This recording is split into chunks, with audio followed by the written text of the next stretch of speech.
Hello प्यारे बच्चों, कैसे हैं आप बच्चों। आज हम सीखेंगे सर्वनाम। सर्वनाम की परिभाषा, भेद एवं भेदों की परिभाषा। उसके बाद बच्चों हम टेस्ट भी करेंगे, प्रश्न दिए हुए उनके उत्तर भी ज्ञात करेंगे। तो चलिए बच्चों सर्वनाम की परिभाषा जानते हैं। संज्ञा के स्थान पर प्रयुक्त होने वाले शब्दों को सर्वनाम कहते हैं, जैसे मैं, तुम, वे, वहां इत्यादि। तो बच्चों संज्ञा की परिभाषा हमने पिछले वीडियो में कर ली थी, तो आप वीडियो देख लीजिएगा जिससे कि आप संज्ञा सीख पाए। तो बच्चों संज्ञा को हमने वहां पर डिटेल से सीखा था। आज हम सर्वनाम सीख रहे हैं। तो बच्चों संज्ञा के जो शब्द संज्ञा के स्थान पर काम आते हैं उनको क्या कहते हैं, सर्वनाम कहते हैं। संज्ञा में बच्चों हम नाम लेते हैं किसी का भी, लेकिन सर्वनाम में नाम नहीं लेते, उसके स्थान पर मैं, तुम, वे, वहां इत्यादि का प्रयोग करते हैं। सर्वनाम के भेद, सर्वनाम के 6 भेद होते हैं बच्चों। पहला है पुरुषवाचक सर्वनाम, दूसरा है निश्चयवाचक सर्वनाम, और तीसरा भेद है बच्चों अनिश्चयवाचक सर्वनाम। चौथा भेद है बच्चों संबंधवाचक सर्वनाम, और पांचवा है प्रश्नवाचक सर्वनाम, और छठा है बच्चों निजवाचक सर्वनाम। अब बच्चों हम एक एक भेद की परिभाषा जानेंगे नीचे। तो पहले हम सीखेंगे बच्चों पुरुषवाचक सर्वनाम। जो सर्वनाम वक्ता, वक्ता होता है बच्चों बोलने वाला, जिस तरह से इस वक्त मैं बोल रही हूं, तो मैं कौन हूं, वक्ता। वक्ता होता है बोलने वाला, और श्रोता होता है सुनने वाला। तो आप क्या हो इस टाइम, श्रोता हो, सुनने वाले हो। मैं बोल रही हूं, आप मेरी बात को सुन रहे हो, ठीक है। तो इस सर्वनाम में वक्ता, श्रोता या किसी अन्य व्यक्ति के बारे में प्रयोग में आते हैं, उन्हें पुरुषवाचक सर्वनाम कहते हैं बच्चों। इसमें 3 होते हैं, एक तो वक्ता यानी बोलने वाला, दूसरा सुनने वाला यानी श्रोता, और तीसरा होता है जिसके बारे में हम बात कर रहे हैं, ठीक है। तो ये होता है बच्चों पुरुषवाचक सर्वनाम। पुरुषवाचक सर्वनाम के भी बच्चों 3 भेद होते हैं। पहला होता है उत्तम पुरुषवाचक। तो पुरुषवाचक के भी बच्चों अंदर से 3 भेद होते हैं, ठीक है।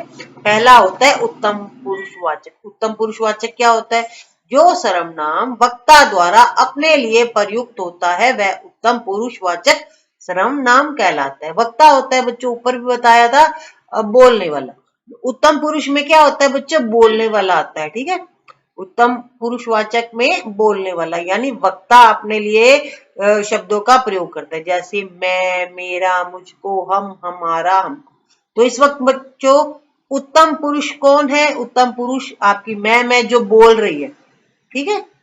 तो मैं बार बार देखिए, अब मैं बोलती हूँ तो बार बार मैं बोलती हूँ कि मैं ये काम कर रही हूँ, या मेरा ये चीज है, या मुझको ये पता है, या हम 2 बैठे होंगे, जैसे इस टाइम सर और मैं, हम आपको पढ़ा रहे हैं, ठीक है। सर मेरी हेल्प कर रहे हैं, तो इसमें क्या आ गए, हम आ गए, मतलब हम आपको पढ़ा रहे हैं, या हमारा। तो इसमें वक्ता अपने लिए शब्दों का प्रयोग करता है, ठीक है। वो शब्द कौन से है, मैं, मेरा, मुझको, हम, हमारा, हम। तो बच्चों उत्तम पुरुषवाचक का अर्थ होता है बोलने वाला, ठीक है। इसको आप शॉर्ट में याद कर सकते हो, जो बोलने वाला होता है वो उत्तम पुरुष में आता है।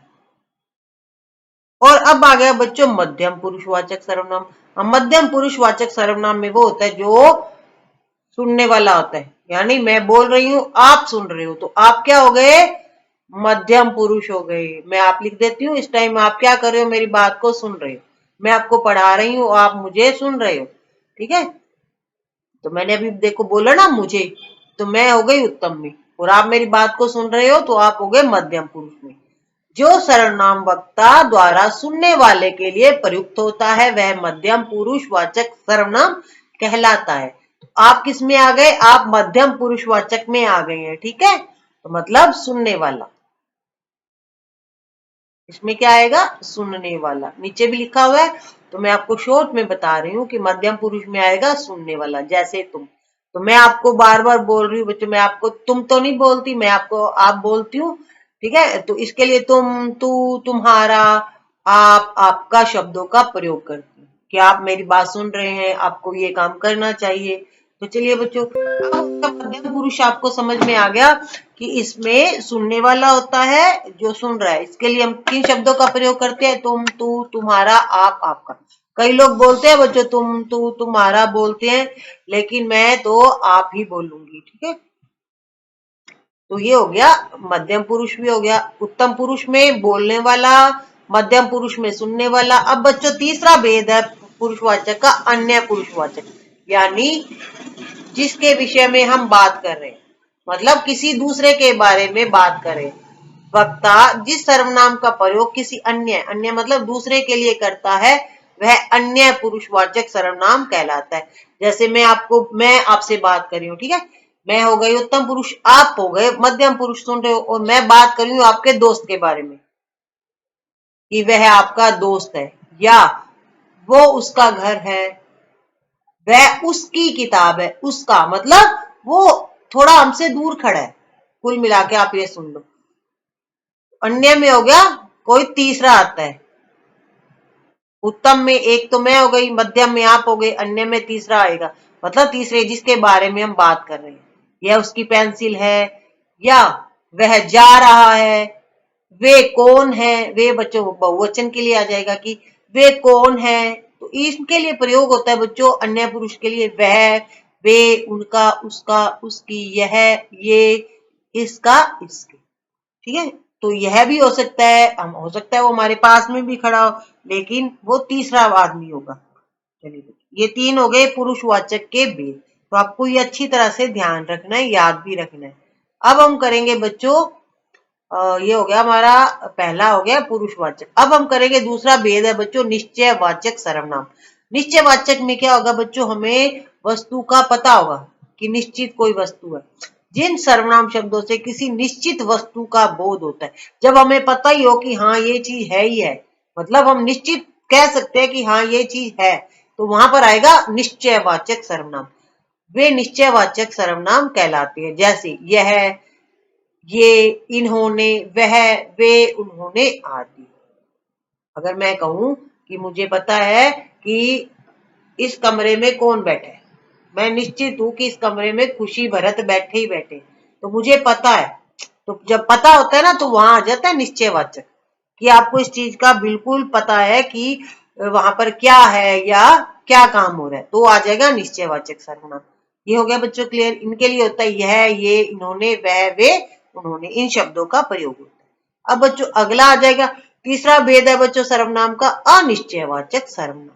जो सर्वनाम शब्द किसी निश्चित वस्तु का बोध न कराते हो, उन्हें अनिश्चयवाचक सर्वनाम कहते हैं। जैसे कोई, कुछ। ठीक है, इसमें क्या होता है बच्चों की हमें ये तो नहीं पता होता कि वहां पर क्या चीज है, लेकिन ये पता है कि कोई ना कोई चीज है।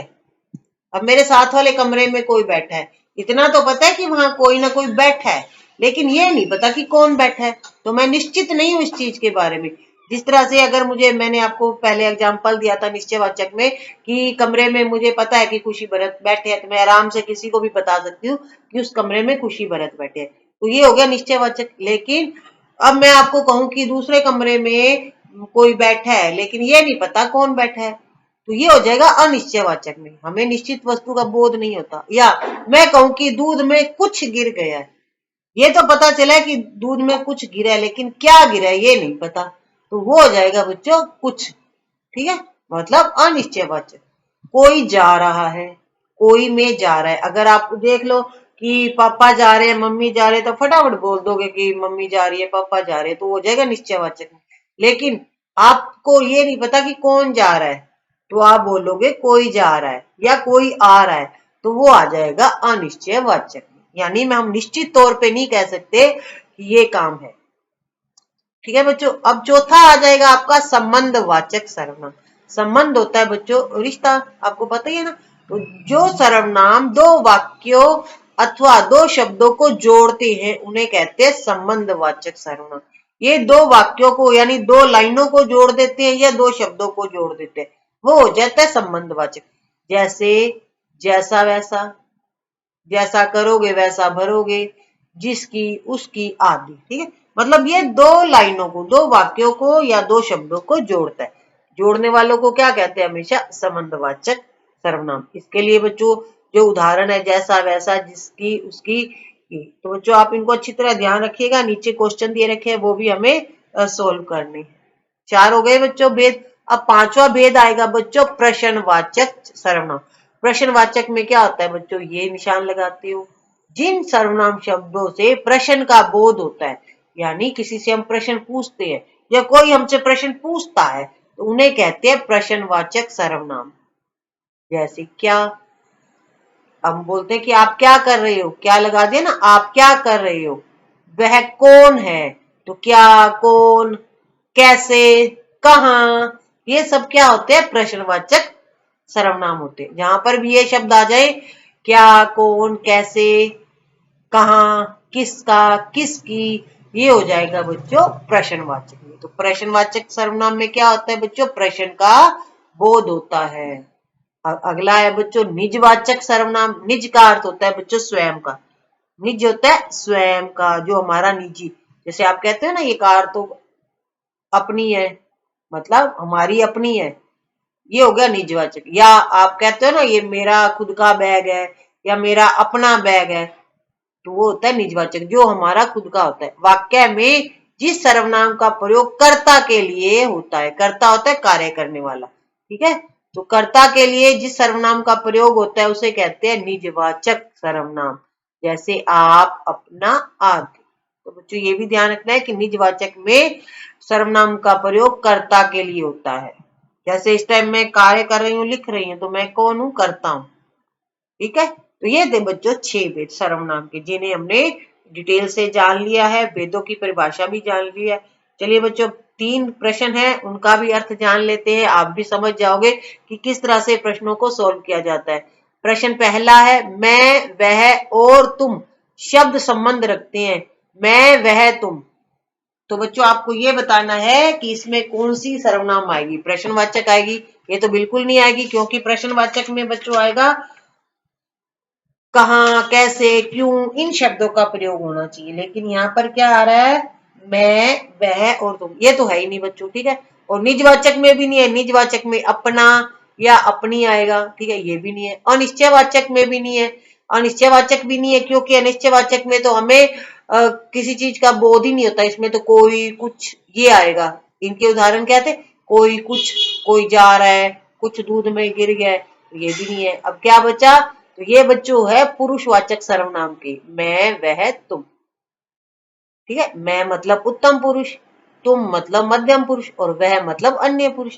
तो ये आ गया बच्चों आपका ख। इसका आंसर क्या हो गया? ख। इस तरह से बच्चों प्रश्न पूछे जाते हैं। अगला बच्चों है प्रश्न की, जो परिश्रम करता है वह अवश्य सफलता पाता है। यह वाक्य उदाहरण है। तो बच्चों ये देखिए, इसमें एक तो 2 वाक्य आ रहे हैं। तो हमने किस में पढ़ा था? जो 2 वाक्यों को जोड़ता है, ठीक है। तो ये अनिश्चयवाचक तो है नहीं, ना ही ये निश्चयवाचक सर्वनाम है और ना ही ये निजवाचक सर्वनाम है। ये है बच्चों संबंधवाचक सर्वनाम का उदाहरण है। तो इसका उत्तर आएगा कै, क्योंकि ये 2 वाक्यों को जोड़ रहा है। जो परिश्रम करता है वह अवश्य सफलता पाता है, यानी जो परिश्रम करेगा उसे सफलता मिलेगी ही मिलेगी, ठीक है बच्चों। अब एक और है बच्चों क्वेश्चन 3, निम्नलिखित में से संबंधवाचक शब्द सर्वनाम है। आपको ऊपर तो आपने क्या ढूंढा था? सर्वनाम का भेद ढूंढा था, लेकिन यहाँ पर क्या करना है आपको? बताना है कि संबंधवाचक सर्वनाम कौन सी है। इसमें लेना देना ये नहीं है बच्चों, अपना अपना भी नहीं है, कोई कुछ भी नहीं है, क्योंकि कोई कुछ तो बच्चों था उसका अनिश्चयवाचक का, ठीक है। तो यह आएगा बच्चों जितना उतना। इसका उदाहरण है जितना उतना। तो इसका आंसर आ गया ग। तो बच्चों ये हो गई आपकी आज सर्वनाम कंप्लीट। संज्ञा भी बच्चों हमने कर लिया, सर्वनाम भी। तो आपकी जो व्याकरण के सारे टॉपिक है एक एक करके हम सारे क्लियर कर रहे हैं, क्योंकि हिंदी की बुक्स तो बच्चों हमने कंप्लीट कर लिए हैं, सारी चैप्टर पढ़ा दिए हैं सभी क्लासों के। तो अब बची थी आपकी व्याकरण, तो व्याकरण भी बच्चों हमने शुरू कर दी है। तो जिस तरह से बुक्स के नंबर मिलते हैं बच्चों, उसी तरह से व्याकरण के भी नंबर मिलते हैं। तो व्याकरण के भी बच्चों बहुत सारे प्रश्न पूछे जाते हैं। तो हम सारी व्याकरण कवर करेंगे। आपके जो एप्लीकेशन अर्जियां आती हैं और निबंध आते हैं वो भी बच्चों सब करेंगे, जो जो आपका सब्जेक्ट सिलेबस में आता है। तो बच्चों इस तरह से आपकी आज की जो टॉपिक था सर्वनाम वो कंप्लीट होता है। नेक्स्ट वीडियो में बच्चों हम करेंगे विशेषण और उसकी भी डिटेल से हम पढ़ेंगे विशेषण को भी। और बच्चों वीडियो को लाइक एंड शेयर करना आपका काम है, और चैनल को भी अगर नहीं सब्सक्राइब कर रखा है तो वो भी बच्चों आपका काम है। अब मैम का इतना काम तो आप कर सकते हो, ये चैनल को सब्सक्राइब करना है। Thank you, have a nice day.